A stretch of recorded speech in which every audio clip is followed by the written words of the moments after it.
자, 아까 광고를 올린 대로 저는 이제 오늘부터 베드로전서를 약 한 연말 혹은 내년 초까지 좀 공부하게 될 것 같습니다. 오늘은 그 첫 번째 시간으로서 몇 가지 서론적인 개념을 좀 시작을 해 보도록 할 텐데, 오늘은 제가 약속을 좀 해주시고 시작을 하셔야 되겠습니다. 두 가지를 여러분들에게 드리고자 해요. 두 가지를 부탁을 드린다고 확인할 길이 없기 때문에 여러분 스스로 잘 지켜주셔야 되는 부분입니다. 첫 번째는 뭐냐면, 이게 아마도 빌립보서보다는 한 장이 더 많기 때문에 총 5장으로 구성되어 있습니다. 약 한 25주에서 30주 사이 정도로 이 강해가 진행되어질 것 같아요. 그러면 아마 연말쯤 혹은 내년 초까지 중간에 또 절기나 특별한 순서가 있으면은 건너뛰어야 되기 때문에 그 정도가 걸릴 것 같습니다. 그래서 베드로전서가 강해되는 기간 동안에 금요일 혹은 토요일에 1장부터 5장까지를 한 주에 한 번씩 읽어보고 와주시는 것으로 약속해 주셨으면 좋겠습니다. 이걸 여러분들이 약속을 해주셔야지 오늘 시작을 제가 할 수가 있어요. 어떻게 약속해 주시겠습니까? 아멘 하셨어요. 그러니까 이거는 제가 읽어보니까 조금 빨리 읽으시면 10분, 조금 천천히 읽으시면 15분, 조금 눈이 조금 흐리시다 싶으면은 그래도 20분 안에는 충분히 다 읽어요. 자, 일주일에 15분이에요. 15분이고 예를 들어서 30번 공부가 진행된다 했을 때는 여러분들이 베드로전서를 30번 읽으실 수 있는 거예요. 참 도움이 되실 거고, 이게 저를 도와주시는 것인 게 여러분들이 그렇게 예습하고 읽어오시면 훨씬 더 잘 들리게 되시고, 여러분들이 잘 듣고 계시고 들리고 계시면 전하는 저도 굉장히 편해요.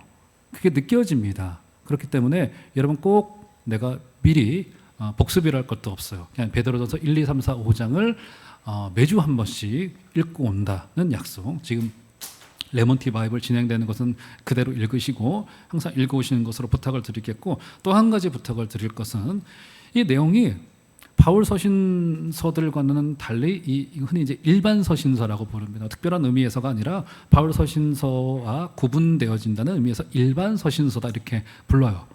바울 서신서는 주로 내용이 어떤 식으로 접근하죠, 여러분? 바울이 목회적인 내용을 접근하고는 있지만 주로 교리적인 내용을 많이 건드리고요. 목회적인 것을 풀어내는 것도 상당히 교리적으로 바울은 풀고 있기 때문에 솔직히 사실 쉽지는 않은 부분이 좀 있어요. 예를 들어서 갈라디아서나 로마서는 굉장히 정복하기 어려운데 저도 언젠가는 도전해 보려고 합니다만, 일반 서신서들은 교리보다는 주로 삶으로 들어가요.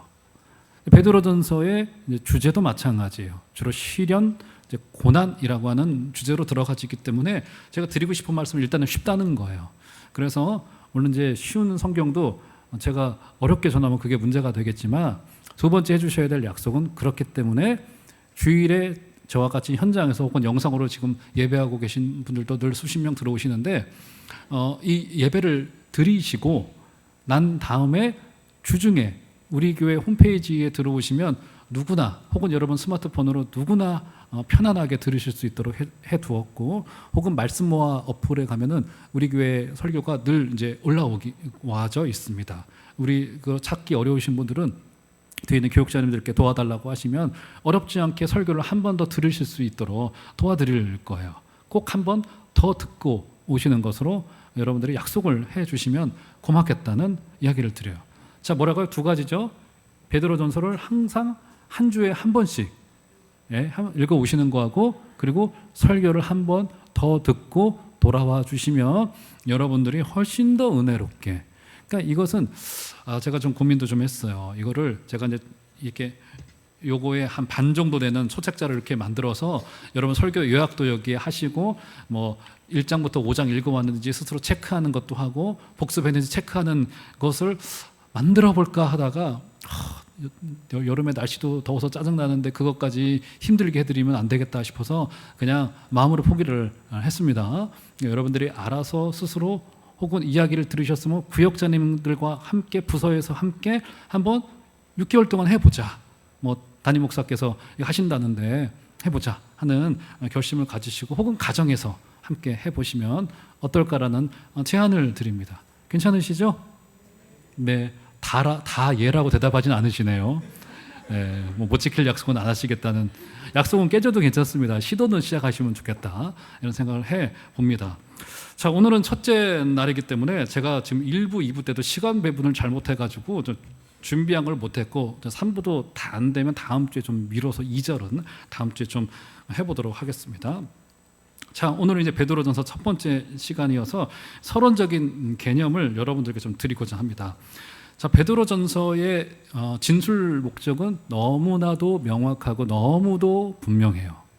이건 읽으시면 누구나 베드로가 이런 이유 때문에 이 편지를 여러 아시아 교회들에게 쓴 것이구나, 다 인정하지 않을 수 없을 정도로 너무나도 명확합니다. 저술 목적이 너무나도 명확해요. 일단은 두 군데에서 그 저술 목적을 우리가 발견할 수 있습니다. 첫 번째는 편지 내용이 그냥 그래요. 편지 내용이 뭐죠? 오늘도 그 내용이 등장하게 될 텐데, 이 편지의 내용은 왜 성도에게도 고난이 찾아오는가, 이 고난과 시련의 문제를 접근합니다. 고난과 시련의 문제를 접근해요. 그 내용에서 이제 여러분들이 거의 매주 등장할 거예요. 이제 1장은 특별히 1장 7절 한번 보시겠어요? 심지어 이렇게까지 이야기를 한번 다 같이 1장 7절 읽겠습니다. 시작. 너희 믿음의 확실함은 불로 연단하여도 없어질 금보다 더 귀하여 예수 그리스도께서 나타나실 때 칭찬과 영광과 존귀를 얻게 할 것이니라. 우리의 믿음을 불로 연단시켜 버리겠대요. 그렇죠? 그럴 정도로 바울은 이 고난의 문제에 대해서 매우 전향적인 해석을 해 놓습니다. 우리에게도 그런 질문들이 늘 따라오기도 합니다. 왜 그 좋으신 하나님께서 성도들에게 고난이 다가오게 하는 것을 내버려 두실까? 왜 성도에게도 고난이 찾아올까? 고난을 앞에 두고 기도하다가 누구는 해결함 받고 돌파구를 마련하고 소위 말하는 복을 받기도 하는데, 나는 해결함 받지 못한 것처럼 보인단 말이에요. 그래서 신앙의 목표를 여기에 두기도 해요. 고난의 문제가 해결되어지고 이것을 넘어서서 내 인생에 좋은 일이 많아지는 것을 신앙의 목표로 두는 경우들이 상당히 많습니다.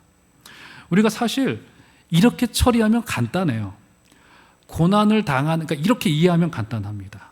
고난을 당하는 사람은 하나님의 사랑을 덜 받은 자, 이렇게 규정을 하고, 고난이 없고 잘 되면 하나님의 사랑을 많이 받은 자, 이렇게 이해하면 편해요. 이해는 편해요. 고통스러울지라도. 그렇죠. 너무 분명하잖아요. 그러니까 1시간 기도하고 10시간 기도하고 다르다는 거예요. 1시간 기도해서 이만큼 복을 받은 사람은 10시간 기도한 사람보다 10분의 1밖에 안 된다라고 하는 이해를 가지고 가면 굉장히 편할 거예요. 근데 문제가 뭐예요? 지금도 수많은 성도와 수많은 교회가 핍박과 박해라고 하는 사실 앞에 이게 엄미한 실존 앞에 지금 던져져 있다는 것이 문제예요. 그 구도로 설명이 되질 않아요. 지금 여러분, 우리가 알아야 될 것은 무엇이냐면, 지금 21세기의 성도들이, 한국의 교회의 성도들이 누리고 있는 신앙의 자유라고 하는 이 기간 있죠. 이 기간이 기독교 역사를 2000년으로 두고 보았을 때 너무나도 드문 기간이라는 거예요. 지금 우리가 누리고 있는 소위 말하는 정치적인 의미에서의, 우리가 그러니까 구조적인 의미에서의 자유가 있지 않습니까? 오늘 교회 출입하실 때 공무원이 와가지고 여러분 점검했나요? 왜 교회 가십니까? 몇 시부터 몇 시까지 있을 거예요? 뭘 할 겁니까? 확인해요? 안 해요? 안 해요. 그러죠? 우리에게는 신앙의 자유가 있어요. 그런데 기독교 역사를 2000년으로 놓고 봤을 때, 제가 언젠가는 한번 그 기독교 사회과학자가 2000년의 기간 동안에 기독교가 얼마나, 그러니까 기독교에 대한 그 데이터 산출을 이제 아주 방대하게 했어요. 지금 우리가 누리고 있는 이 소위 말하는 정치적인 자유, 신앙의 자유라고 하는 것이 어느 정도 수준이었었는가를 자료로 산출을 해놓은 것을 제가 읽은 기억이 나요. 지금 이 자리에서 제가 정확한 기억은 나지는 않습니다만, 훨씬 더 대다수의 경우 신실한 기독교인들이 자신의 자유가 박탈당한 채 신앙의 그 속으로 들어왔더라는 거예요. 그 말을 뒤집어 보면 우리가 반드시 알아야 될 것이, 지금 우리는 굉장히 드문 시대를 보내고 있다는 거예요. 그러니까 지금 이것을 단순히 하나님이 우리에게 복을 주셨다는 게 아니에요. 그러면 우리의 신앙의 선배들에 대한 모욕일 수 있어요. 그분들은 신앙이 약해서 기도를 덜었기 때문에 그렇게 고통과 박해를 당하셨나요? 우리 초대교회 성도들이? 그러지 않은 거란 말이에요. 그 말은 우리가 정확한 이유는 나중에 주님의 나라에 가서 물어봐야 되겠지만 우리는 매우 드문 기간을 보내고 있다는 거예요. 신앙의 자유를 누린다는 점에서 물리적인 박해와 물리적인 핍박이 다가오지 않는다는 점에 대해서 우리는 굉장히 드문 기간, 그래서 교회에 올 자유도 있고 교회에 오지 않을 자유도 마음껏 누리시는 것 같아요. 특별히 코로나를 지나고 난 뒤에 오늘같이 이제 갑자기 비가 내리면 저는 우리 선배님들 교회에 오시기 불편하시겠다는 걱정을 하기도 하지만 속으로는 솔직히 여러분들도 그러시잖아요. 과거에는 죽을 병 아니면 비가 오고 독감에 걸려도 마스크 쓰고라도 교회 예배당 와서 예배는 그래도 우리는 최소한 드렸잖아요. 그런데 지금 대안이 생겨버리고 말았어요. 안 되면 영상 예배하면 되지 뭐. 코로나 3년 동안이나 그랬는데 예배의 대체제가 되고 말았어요. 물론 이제 여기에는 옳고 그름의 문제가 있지는 않습니다. 뭐 제가 그렇게 꽉 막힌 사람은 아닙니다만, 그죠? 제가 드리고 싶은 말씀은 내가 자유롭게 선택하지 않을 만큼 선택할 권리도 생겼다고 신앙을 생각하기 쉬운데, 근데 이 기간은 우리가 역사를 되돌아보더라도 우리는 매우 드문 기간을 보내고 있다는 거고요. 뭐 제가 여러분들이 겁주려고 하는 말씀은 아니지만 하나님께서 언제 다시 우리나라에서 신앙의 자유가 박탈될 일이 있는 것이 이상한 일이 아니라는 겁니다. 지금 서구 유럽에 있는 기독교가 자유를 누리고 있다고요? 아니요, 그렇지 않습니다. 제가 보고 듣고 제가 직접 본 바로는 뭐냐면 겉으로는 신앙의 자유가 있는 듯 보여요. 그런데 우리 지금 지난 6월 달에 4주 동안 노방전도했습니다. 우리 전도팀 열심히 나오셔가지고 더울 때 2학기 때 우리 전도도 목요일마다 하게 될 텐데 그때 많이들 나오셔서 함께 복음 전하셨으면 좋겠습니다. 이 복음 전하면 기뻐요. 너무 내 마음속 기쁨. 근데 이게 지금 우리나라는 아직 가능해요. 지금 서구 유럽 기독교에게는요, 전도지를 건네지 못합니다. 지금 우리나라도 학교 주변에서는 이제 전도 못하는 걸로 제가 알고 있어요. 제가 사역했던 초기만 하더라도요, 대문 앞에서 우리 교회 지금 솜사탕 기계 샀는데요, 솜사탕 기계 해가지고 제 동대문에 있는 교회에서 사역을 할 때 막 이거 학교 정문 바로 앞에서 애들 막 나눠주면서 풍선으로 애들 강아지 모양 만들어주면서 교회 오라고 꼬셔대기도 하고 막 그랬었어요, 제가. 근데 지금은 제가 알기로는 학교 앞에서 그거 학교 보안관들 계셔가지고 못해요. 제가 알기로는 학교 시행령으로 그걸 금지시켜 놨을 거예요. 아직 법으로는 아니지만 말이죠. 왜냐하면 신앙의 자유와 충돌하는 부분이 있기 때문에. 근데 지금 서구 유럽 기독교는 어떻게 되냐면 길거리에서 다른 사람들에게 전도하지 못해요. 이거 하면 처벌당합니다. 그 사람이 고발을 하고 고소를 하면 처벌을 당해요. 왜요? 난 듣지 않을 자유가 있다는 거예요. 근데 왜 내가 듣기 싫은 소리를 한마디로 종교적인 강요를 하냐는 거예요. 그러니까 이거를 개인의 인권의 차원으로 접근을 합니다. 듣기 싫은 소리 하지 말라는 거죠. 제가 한 번은 일본으로 단기 선교를 갔었는데 그 교회가 워낙에 오순절 계열의 교회였고 굉장히 뜨끈뜨끈한 교회였어요. 일본 사람들 같지가 않았어요. 한국 사람들 더 뜨거운 교회였었어요. 근데 그 목사님이 그 근처에 있는 2년제 전문대학이 있었는데 거기 가서 전도를 하자는 거예요. 저는 옛날 우리 학교 생각하고 뭐 괜찮겠지 생각하고 거기 있는 성도님들 몇 하고 우리 선교 대원들하고 같이 되게 더웠던 여름으로 기억나는데 갔습니다. 전도를 막 식당에서도 하고 그죠? 어설픈 막 일본어 막 해대면서 했어요. 그런데 학교 경비가 쭉 오더니 캠퍼스 밖으로 나가시라는 거예요. 이러면 안 된다는 거예요. 그리고는 우리 봉고차가 떠날 때까지 잘 떠났는지를 계속 학교 정문 앞에서 보고 있는, 이거 법적으로 안 된다는 거예요. 이웃나라 일본마저도 지금 그래요. 우리나라에서도 이제 우리의 신앙이 월곡로 42번지 안에 갇히게 될 날이 올 수 있어요. 저 같은 목사가 강단 위에서 성경대로의 내용을 전하다가 이것이 개인의 인권과 법과 충돌한다는 이유로 제가 설교할 수 있는 자유를 빼앗길 날이 올지도 몰라요. 저는 양심대로 성경대로의 진리를 전하는데 사람들이 듣기 싫어한다는 이유를 가지고 더 이상 죄를 죄라 말하지 못하는 시대가 올는지도 몰라요. 제가 드리고 싶은 말씀은 뭐냐면 신앙의 자유는 기독교 역사에서 매우 드문 기간을 우리가 지금 보내오고 있고 이것을 여러분들이 충분히 누리시고 이 잔치가 하나님이 우리 종암제일교회와 한국교회에게 베풀어 주신 너무나도 중요한 부흥의 전기를 우리 주님께서 마련코자 이 아주 드문 시기의 기간을 우리에게 허락하여 주셨다는 것을 기억해야 되고 황송해야 돼요.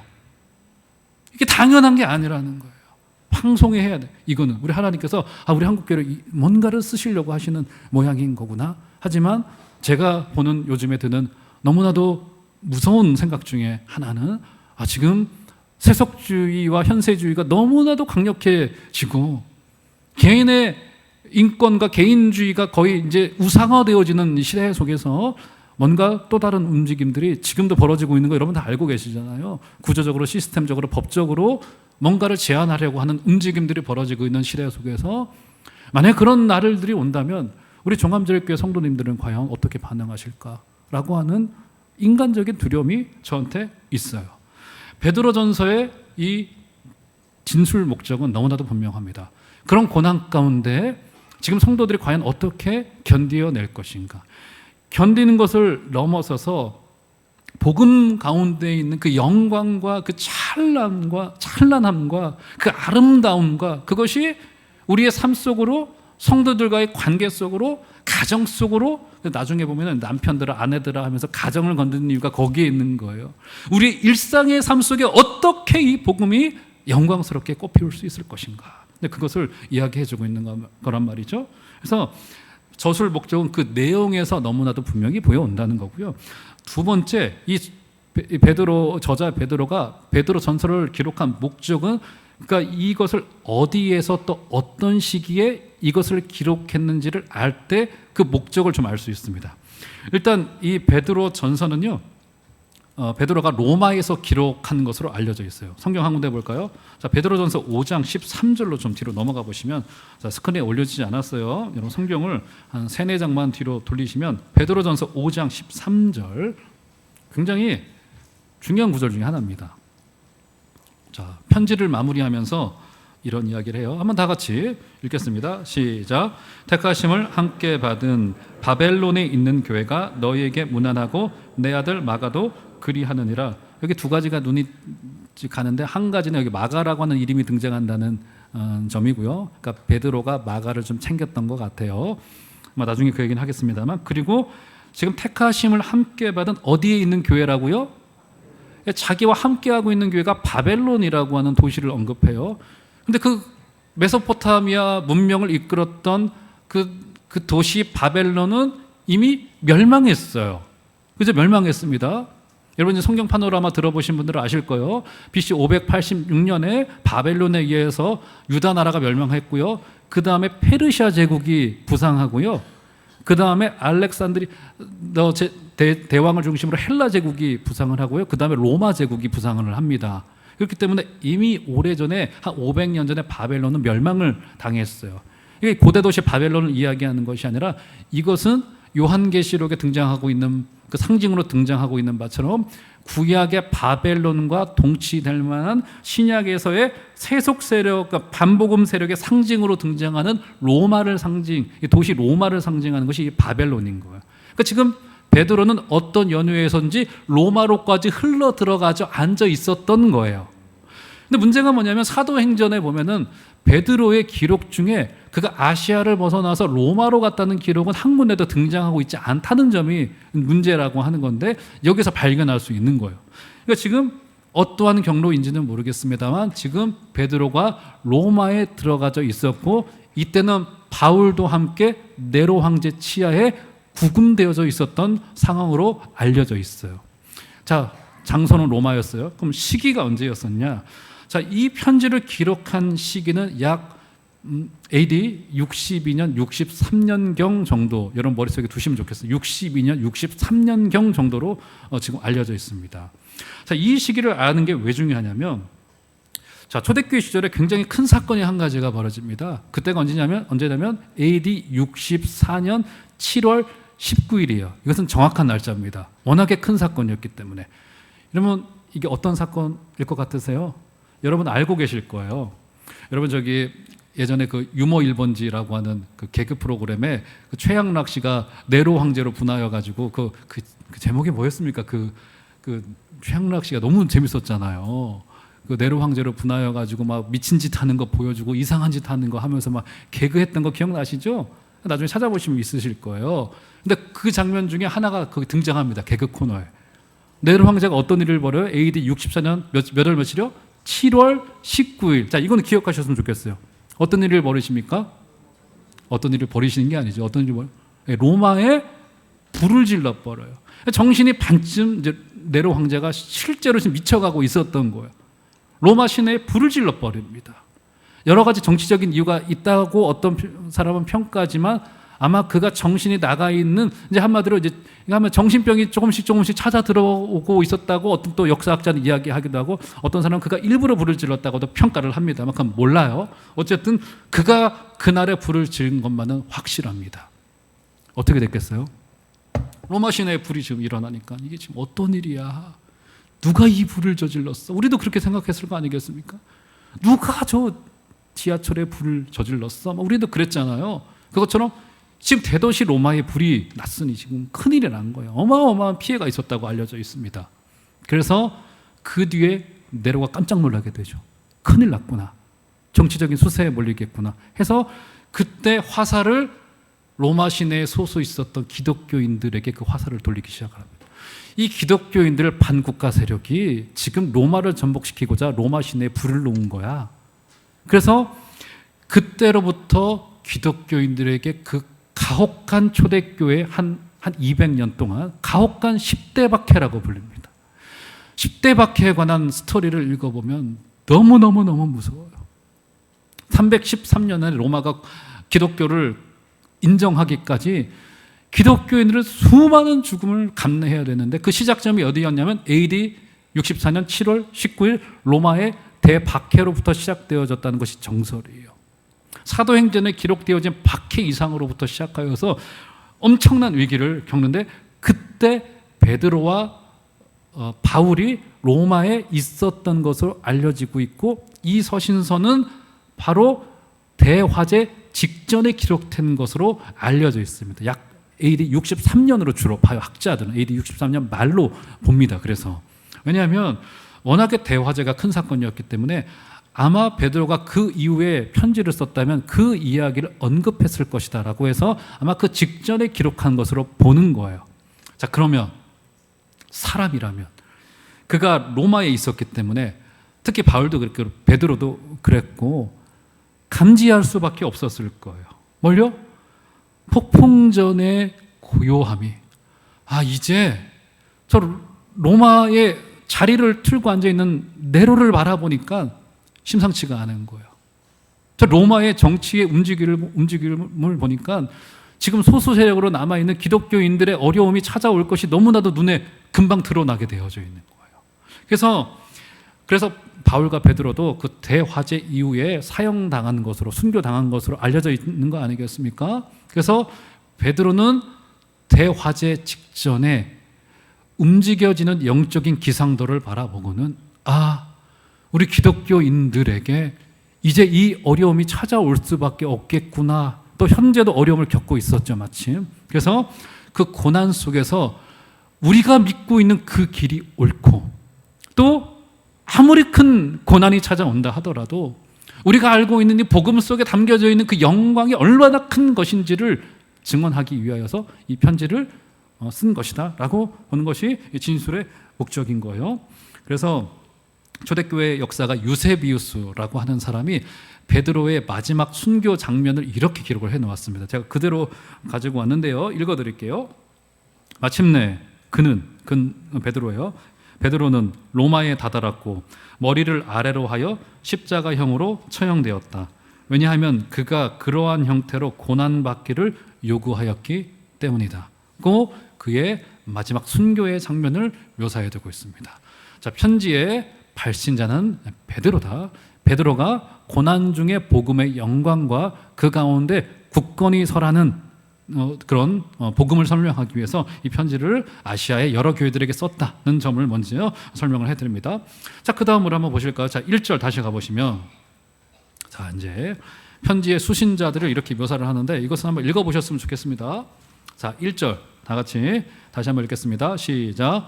예수 그리스도의 사도 베드로는 본도 갈라디아, 갑바도기아, 아시아와 비두니아에 흩어진 나그네. 여기 여러 지역이 언급되어지고 있네요. 이 지역들은 현재의 우리 한성근 선교사님이 가 계신 그 터키 지역. 그래서 원래는 터키가 과거에 아시아로 분류됐던 거 아시죠? 지금은 이제 유럽으로 분류되어지고 있는데 우리 특별히 이제 스포츠 경기를 할 때 말이죠. 근데 사실상은 아시아로 보는 것이 역사적인 맥락에서 좀 더 옳아요. 그죠? 그래서 이 지역은 터키와 터키의 북부 지역 정도를 지금 언급하고 있는 아시아 지역인 것임을 알 수 있습니다. 그러니까 베드로는 그의 사역의 초기에는 주로 저 터키를 비롯한 터키의 그 위쪽 지역인 아시아 쪽의 사역을 했던 것으로 그 지역에 특별히 우리 베드로를 뭐라고 불렀어요? 갈라디아서 2장 9절에 보면은 그를 할례자들의 사도로 부르면서 그가 주로 유대인들에게 복음 전하기를 좀 아시아 지역에서 하였다. 그리고 바울은 이방인의 사도로 불렸다. 이렇게 볼 수 있는 거예요. 그는 주로 사역의 초기에 아시아 지역에서 유대인들을 대상으로 복음을 전하다가 어떤 이유에서인지 지금 로마로 잡혀와서 구금되어져 있는 상황이다. 이렇게 볼 수 있는 겁니다. 로마에서 이 편지를 보내고 있는 거예요.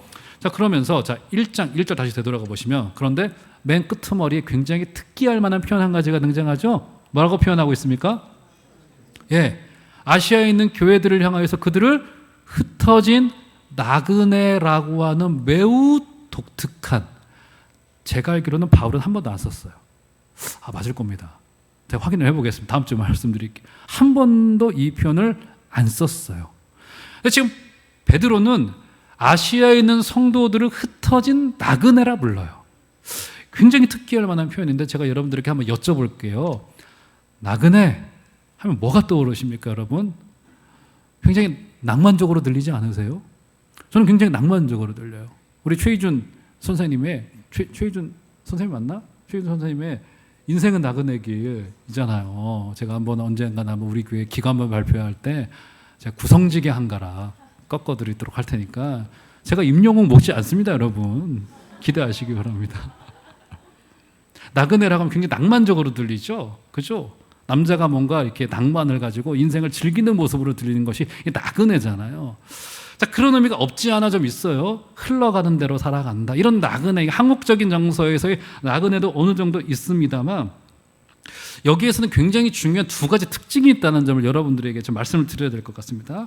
자, 첫 번째 특징은 무엇이냐면 흩어진 나그네. 오늘 설교의 제목과도 같은데 여기서 이제 디아스포라라고 하는 말, 흩어졌다. 디아스포라가 이제 흩어지다 이런 뜻이거든요. 디아스포라라고 하는 말이 이제 여기서 등장을 하는데 첫 번째 특징은 뭐냐면 이 표현이 당시의 신약 성도를 가리키던 일반적인 표현이라는 점이에요. 목사님 당연한 이야기를 저렇게 또 진지하게 하시나 하는데 당연한 말인데 중요해요. 다시요. 이 표현이 신약의 성도들을 가리키는 일반적인 표현이었다는 거예요. 지금 이 표현. 이게 굉장히 중요한 거예요. 그러니까 지금 베드로가 이제 여기 이외에도 지금 나그네라고 하는 표현이 이제 여기 두세 군데 베드로 전서에 등장을 합니다. 그 말인 즉슨 뭐냐면 그 말을 할 때마다 바울은 일정 성도, 특정 성도를 가리켜서 그들을 나그네라고 부른 게 아니라는 점이에요. 그가 편지를 받는 모든 성도들을 아예 일반 명사화 시켜서 성도들이면 곧 나그네라고 하는 사실을 그들에게 가르치고 싶었다는 거예요. 이게 그의 저술에서 계속 등장하고 있는 굉장히 중대한 점이라는 사실에 눈 떠지셔야 되는 게 굉장히 중요합니다. 베드로의 의도는 그런 거예요. 첫 번째 특징인 거고요. 두 번째까지 말씀드리고 종합하게 말씀드릴게요. 자, 흩어진 나그네라고 했을 때 굉장히 중요한 특징 한 가지, 두 번째가 뭐냐면 제가 여러분들에게 질문 드려볼게요. 제가 여러분들에게 식민지 혹은 식민 했을 때 저 여러분들에게 어떤 사건이 주로 떠오르시죠? 식민지 했을 때 딱 떠오르시는 사건이 있으시잖아요. 예, 누구도 부인할 것 없이 100여 년 전에 있었던 30여 년 동안 수탈당했던 그 치욕적인 40년의 기간을 우리가 다 떠올리게 된단 말이죠. 그것처럼 여기서 나그네, 흩어진 나그네라고 하는 표현을 들었을 때는 당시의 이스라엘 사람이라고 한다면 누구나 떠올릴 수밖에 없는 한 가지 사건이 있어요. 그게 뭐냐면 바벨론의 포로기를 연상시키는 사건이었다는 점이에요. 그러니까 우리의 느낌에서 정처 없이 떠돌아다니는 나그네 정도가 아니라 당시의 원독자들은 베드로가 이 말을 쓰자마자 아마도 기독교인들은, 그리고 특별히 이제 아시아에 이제 흩어진 유대인들, 그리스도인들이 이 편지 수신자들이었을 거예요.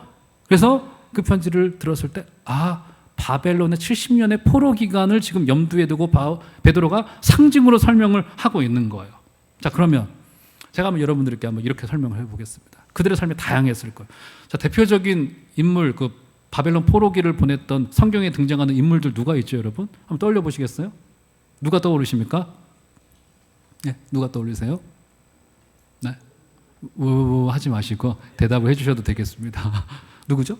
다니엘 같은 대표적인 인물 있죠. 그리고 느헤미야 같은, 다니엘과 느헤미야 같은 경우는 왕실에서 일했던 굉장히 성공했던 인물들이었습니다. 그리고 굉장히 똑똑했던 인물인 학사 에스라 같은 인물들이 주로 이제 지도자들로 활동을 했더랬습니다. 그리고는 시편 137편을 읽어보면은 대부분의 또 민초들은 거기서 노역을 하고 포로 생활을 하면서 나라를 잃은 슬픔과 더불어서 고통스러운 생활로 바벨론의 여러 강변에 앉아 울었다고 표현을 해요. 그러니까 여러 대다수의 사람들은 굉장한 고통 속에 있었습니다. 굉장히 고통스러워서 더 이상 노래를 부르지 않겠다라고 표현을 했어요. 그러니까 삶의 모양이 다양했어요. 포로기지만 성공한 다니엘도 있었고, 그러니까 우리는 다 다니엘처럼 성공하게 하여 그럴 필요는 없을 것 같습니다. 누구는 다니엘인 거고요, 누구는 느헤미야인 거고, 누구는 학사 에스라인 거고요, 누구는 나라의 미래를 놓고 바벨론 강변에 앉아서 기도해야 되는 역할로 부름받는 겁니다. 그죠? 다 달랐어요. 자, 그런데 삶의 모양이 다 달랐지만 여호와 신앙을 가진 사람이라고 한다면 동일한 한 가지의 소망이 있었습니다. 그게 무엇이었을까요, 여러분? 다니엘도 마찬가지고요, 느헤미야, 에스라, 수많은 이스라엘 백성들, 바벨론 여러 강변에서 울면서 가졌던 동일한, 다니엘도 그렇고 동일한 한 가지 소원이 있었어요. 뭐였을까요, 여러분? 뭐요? 부자 되게 해달라고요? 아니에요. 그러죠? 우리는 곧또 예루살렘으로 되돌아가기를 원합니다. 예레미야가 말씀하셨잖아요. 하나님, 우리를 되돌려 주시옵소서. 지금 그 소망을 가졌어요, 누구나. 다니엘이 했던 게 뭡니까? 그래서 창을 열어두고 예루살렘을 향하여서 하루에 3번씩 기도를 하였어요. 그 이유가 뭐예요? 저 약속을 붙들고 기도했던 거예요. 하나님 되돌려 주시기로 약속하셨잖아요. 이게 이제 당시에 여호와 신앙을 가지고 있었던 사람이라면 누구나 가지고 있었던 한 가지의 중대한 소원이었습니다. 우리는 고토로 돌아가리라. 그런 의미에서 나그네라 불렀던 거예요. 그러니까 우리만 어감의 나그네와 다른 거예요. 무슨 의미냐면 우리는 곧 돌아갈 본향이 있다는 점에서 흩어져 살아가지만 나그네로 부른 거예요. 나그네로. 그러니까 여기서 나그네라고 하는 문자적인 의미도 그래서 마찬가지인 거예요. 이것은 재외국민이라고 하는 뜻을 가지고 있습니다. 재외국민. 그리고 혹은 체류하고 있는 외국인이라고 하는 뜻을 가지고 있어요. 우리 재외국민들은 늘 뭐예요? 늘 한국을 그리워해요. 늘 한국은. 아무리 미국에서 성공을 했다 하더라도, 제가 이제 우리 목사님들을 보더라도요, 미국에서 아무리 대형 교회를 하고 있어도 한국으로 다 되돌아오고 싶어요. 이 간절한 마음을 가지고 있습니다. 이 조그만 나라로 되돌아오고 싶어요. 이게 귀양 본능이고요, 본향을 찾는 자의 심정인 거예요. 사실은 우리 성경의 전체 이야기도 아버지의 집을 찾아 돌아가는 탕자의 이야기라고도 볼 수 있어요. 지금 뭐냐면, 제가 드리고 싶은 말씀과 오늘 베드로가 강조해 놓고 싶은 이야기는 뭐냐면, 우리가 나그네라는 거예요. 우리 모두가 나그네인데 그 나그네로 순례길을 살아가다가 우리 모두 일관되게 고난과 시련 속에 있게 될 것인데, 그 고난과 시련이 그냥 있는 것이 아니고 우리가 고향 땅으로 되돌아가는 그 여정 속에서 우리가 겪게 되는 고난이리라라고 하는 사실을 우리에게 강조해 놓고 있는 바라고요. 사랑하는 성도 여러분, 여러분들은 어떠십니까? 이 땅을 나그네로 보내고 계신가요? 우리가 돌아갈 본향집이 있다는 그 사실은 우리의 삶을 많이 달라지게 만들 것입니다. 제가 길지는 않습니다만 제가 짧은 기간 동안 외국 생활을 좀 해봤더랬어요. 여기 이제 외국 생활을 하다가 한국으로 돌아오신 분들도 지금 계시고, 잠깐 지금 머물다 가시는 분들 우리에게도 좀 있어요. 얘기를 들어보면요, 제가 있을 때 제가 보았던 건 딱 한국 사람들을 보면 딱 두 부류로 딱 나눕니다. 제가 있을 때. 여러분, 이게 여행을 가가지고 예를 들어서 뭐 런던이라고 하는 도시에 그 런던 아이를 보면서 뭐 빅벤을 보면서 화려한 탑을 보면서 여행의 기쁨을 누리잖아요. 그런데 삶을 살아가고 내가 거기서 오랫동안 거주해야 된다고 생각하는 순간으로부터 관광지가 아니에요. 삶으로 변해버리고 맙니다. 그런데 그때 한국인들에게 특징이 보여요. 딱 두 가지로 나뉩니다. 딱 정확히 두 가지로 나뉘어요. 어떻게 나뉘냐면 거기에 평생 거주할 마음을 가지고 온 분들과 한국으로 되돌아오겠다는 복귀의 마음을 가지고 있는 사람들로 쭉 나뉩니다. 그래서 거기에 평생을 계속 살아야겠다라고 하는 분들은 그 땅에서의 삶에 적극적으로 적응하기 시작을 해요. 홈플러스 포인트 적립하기 시작을 하죠. 차도 신차로 주로 구입을 합니다. 오랫동안 타야 되기 때문에. 차후에 집 문제가 거기도 크기 때문에 서울보다 심각하지는 않지만 집 문제 때문에 흔히 이제 모기지를 해요. 부동산 담보 대출을 해가지고 뭐 대출을 받아가지고 또 한국 사람들은 또 그런 쪽에 거기서도 굉장히 빨라요. 그래가지고 막 집을 구매를 해가지고 어떻게든 수십 년 이상 자기의 자녀들까지 그것을 준비한단 말이에요. 이게 거기에 평생 안주할 사람들의 태도예요. 저 같은 복귀파는 완전히 달라요. 저는 갈 때부터 2, 3년 있다가 되돌아오려 이 생각 가지고 갔거든요. 저 같은 경우는 테스코 포인트 적립도 잘하지 않았습니다. 그리고요, 차도요, 한 3, 4년, 어차피 차 비행기 싣고 돌아올 수도 없는 거 3, 4년 고장나지 않을 중고차, 좋은 중고차만 구하면 되겠다 해서 그거 구했어요. 싼 가격으로. 그리고 모기지는 알아보지도 않았어요. 전 잘 몰라요. 그래서 사실은 은행 시스템 잘 모릅니다. 이게 왜 갈렸죠, 여러분? 흩어진 나그네로 살아가는데 흩어진 나그네는 우리가 가야 될 목적지가 있다는 거예요. 되돌아갈 집이 있다는 거예요. 이게 뭐냐면 반드시 돌아가리라라고 하는 그 마음가짐은, 그러니까 건강한 종말로는 이 땅에서의 우리의 삶을 바꾸어낸다는 거예요. 그래서 저 같은 사람은 내 삶이, 우리 성도의 삶이 이 땅에서 믿지 않는 자들과 비스무리하다 의심해 볼 수밖에 없어요. 달라질 수밖에 없습니다. 분명히 갈려요. 돌아갈 사람들은요, 모기지 하지 않아도 됩니다. 심핑차 구하지 않아도 돼요. 적립에 대해서 그다지 애타는 마음을 가지고 있지는 않아요. 그런데 어때요? 평생 거기에 거주하겠다라고 하는 애정을 둔 사람들은 그렇게 살아가게 되어져 있게 되더라고요. 거기에 딱 묶여 살아가게 되어져 있더라고요. 오늘 고난을 앞에 둔 교회에게 그리스도로 인한 소망을 가지고 부르심에 합당한 삶으로 부르고 있는 곳에서 당신들은 나그네요. 모두 다 나그네요.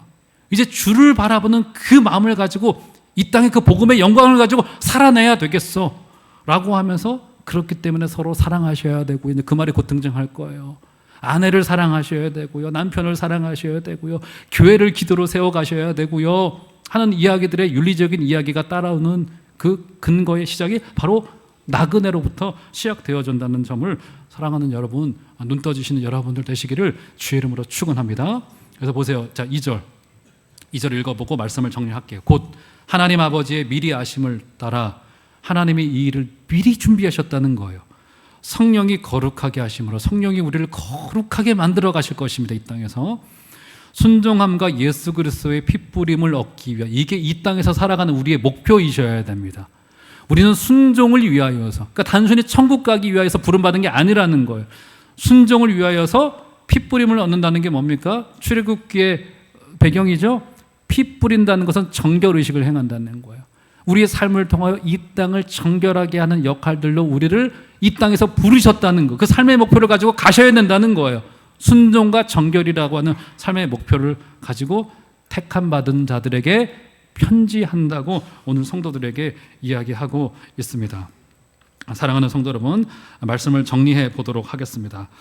제가 여러분들에게 이 고백을 드리지 않을 수 없을 것 같습니다. 기억나실지 모르겠지만 저는 사실 베드로전서 설교를 한 2달 전쯤에 시작을 하려고 다소 준비를 했었어요. 제가 아마 3부 예배 때는 아니고 2부 예배 때 이제 다다음 주부터 베드로전서 시작하겠습니다라고 약속했다가 아무도 기억 못 하시지만 저 혼자 약속도 지키지 못하고 입쓱 닫았어요. 지키지 못한 거예요. 굉장히 주저했습니다. 왜냐하면 오늘 보시는 바대로 첫 2절에서부터 이것을 소화해내기가 쉽지 않기 때문이에요. 성도에게 고난이 나그네로 살아가는 것이 일반이래요. 특별한 일로 언급하지도 않아요. 얼마나 소화되기 어렵습니까? 이것을 그냥 튕겨내신다면 마음이 어렵지 않으실 거예요. 그냥 튕겨낸다면, 듣고 이렇게 지나가신다면 그냥 또 목사님 중요한 이야기 하시나 보다 그냥 내실 거예요. 그런데 아마도 베드로전서를 읽어가시면서 우리에게 이것이 굉장한 도전거리로 다가오게 될 것입니다. 아마도 베드로는 이렇게 말하고 싶었던 것 같아요. 여러분 한번 상상을 해보셨으면 좋겠습니다. 우리 종암제일교회에 저 다음에 담임 목사가 오셨는데 그분이 마침 베드로예요. 사도 베드로가 담임으로 오셨다고 상상을 해보십시다. 베드로가 이 이야기를 설교를 해요. 그러면서 이런 이야기를 하는 겁니다. 하나님이 우리를 미리 하심으로 택하셨습니다. 이제 성도 여러분, 당신은 이 땅에 속하지 않으시며 세상과는 다른 길을 가게 될 것이고 전혀 다른 목적지로 가게 된다는 것을 의미합니다 라고 베드로 담임 목사는 설교하기를 원하는 거예요. 여러분 이 말이 어떻게 들리십니까? 굉장히 여러분들이 그의 설교에 섭섭하지 않으시겠어요? 저 베드로 목사님은 주일마다 이상한 소리를 하시는데 마음이 늘 불편해. 아니면 이 복음의 영광이 여러분들에게 기쁨으로 다가오시겠습니까? 게다가 이 두 구절은요, 오늘 두 구절은 또 베드로전서 전체는요, 우리 교회 공동체에게는 매우 뼈 아프게 들립니다. 왜냐하면 교회가 세상과 전혀 구분되지 않을 만큼 교회가 너무 세속적이 되어졌고 현세적이 되어졌기 때문입니다. 방향도 비슷하고 우리 마음의 소망도 비슷하고 이루고자 하는 목적도 목표도 너무도 사회적으로 비슷해요. 비스무리해지고 말았습니다. 과연 우리 교회 공동체는 어디를 향해 가고 있습니까? 오늘 그래서 순종과 핏부림이라고 하는 이 출애굽 용어에서 알 수 있듯이 우리가 이제 하나님의 은혜의 관계 안에 거하는 것이 굉장히 중대한 일이 되고 말았습니다. 저는 바라기는 이 베드로전서 강해가 진행되어지면서 이 두 구절이 또 베드로전서 전체의 고난 속에서 피어오는 복음의 영광의 이 메시지가 우리의 가슴을 벅차오르게 했으면 좋겠습니다. 진짜 복음 앞에 다시 한번 섰으면 좋겠어요. 세상을 버릴 수도 없고 신앙을 따라 그 신앙의 양심을 따라 산다면 엄청난 손해를 감수해야만 되는 굉장히 세속화된 세상 한복판 속에 우리는 복음의 영광을 다시 듣게 될 것입니다. 어떻게 살아야 되느냐고 신앙의 매뉴얼을 달라고 요구하는 이 시대 속에서 오늘 베드로 사도는 신앙의 매뉴얼이 아니라 이런 말을 하고 싶은 겁니다. 고난 속에서 성도 여러분들은 혼자 계신 것이 아니라 삼위 하나님의 약속 안에 있는 것입니다. 그것은 아름답고 영광스러운 길이고요. 이 가운데 여러분들이 그 길을 잘 걸어가고 계신 거예요. 용기 잃지 마시고 가정을 사랑하시고 교회를 사랑하시고 형제 자매들을 뜨겁게 허다한 허물을 덮어줄 정도로 이 고난 속에 뜨겁게 사랑하십시다 라고 하는 조언을 주고 있는 겁니다. 그 복음의 영광이 우리들 가운데 우리 용감하게 넘쳐나게 되기를 주의 이름으로 축원합니다.